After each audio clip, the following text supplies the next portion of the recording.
27 mai, mystère glorieux, la résurrection du Christ. Si le Christ est ressuscité, nous pouvons regarder chaque événement de notre vie, même les plus négatifs, avec des yeux et un cœur nouveaux. Les moments d'obscurité, d'échec et de péché peuvent également se transformer et annoncer un chemin nouveau. Lorsque nous touchons le fond de notre misère et de notre faiblesse, le Christ ressuscité nous donne la force de nous relever. Si nous nous confions à lui, sa grâce nous sauve. Par la résurrection, la miséricorde de Dieu se révèle présente et agissante dans l'histoire.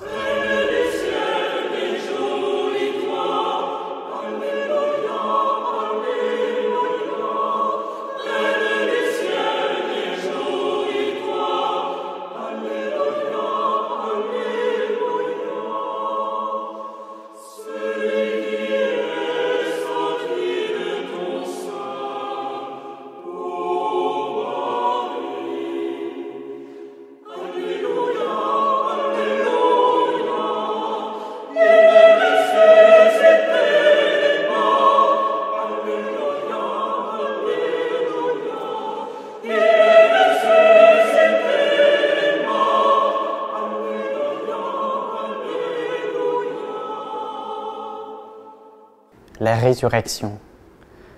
La joie d'aujourd'hui qui remplit l'Église tout entière, c'est celle de la résurrection. C'est la vraie joie parce qu'elle est éternelle. Il y a deux sortes de joie dans la vie de notre Seigneur et de la très sainte Vierge Marie. L'une que vous avez connue, l'autre qui vous attend. C'est qu'entre ces deux joies, il y a le temps de l'épreuve, le temps du sacrifice, le temps de la souffrance, le temps de la patience où il nous faut chercher notre Seigneur avec une grande générosité et le suivre pour qu'il devienne l'unique lumière de notre intelligence.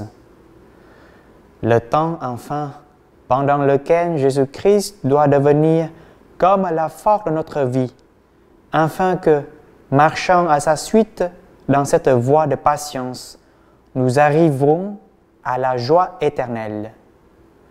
La joie de l'âme se pose au-dessus de ses contradictions, au-dessus de ses épreuves, au-dessus de ces petits sujets où l'on peut trouver à critiquer et à se plaindre. La joie de l'âme se pose dans l'espérance qu'accompagne et que guide l'amour. Elle se place dans cette paix du cœur où l'on commence à jouir en Jésus-Christ ressuscité de ce royaume éternel où un jour nous le verrons glorieux. Sainte Marie-Eugénie, fondatrice des religieuses de l'Assomption.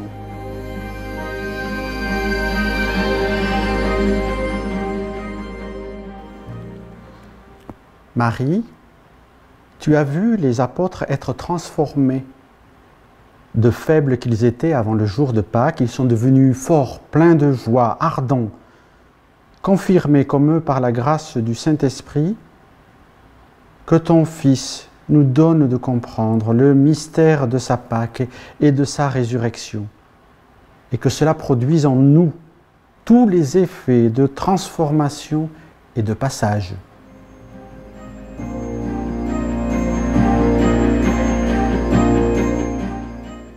Seigneur, Maître de la vie, nous te prions pour les enfants orphelins ou privés de la présence de leurs parents.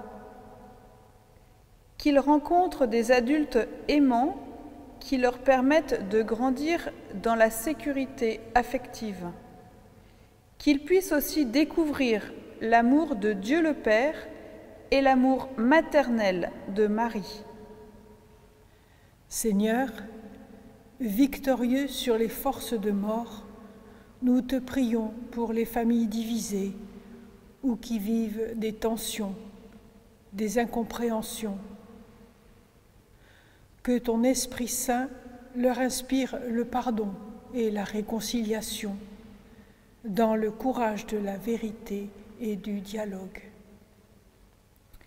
Seigneur, Toi le médecin des âmes et des corps, nous te rendons grâce pour toutes les guérisons dont nous avons été témoins ou bénéficiaires, que ce soit à Lourdes ou ailleurs. Merci pour toutes les guérisons intérieures, les restaurations, les cicatrisations de blessures anciennes. Que ton œuvre de salut se poursuive pour tous ceux qui ont besoin de guérison.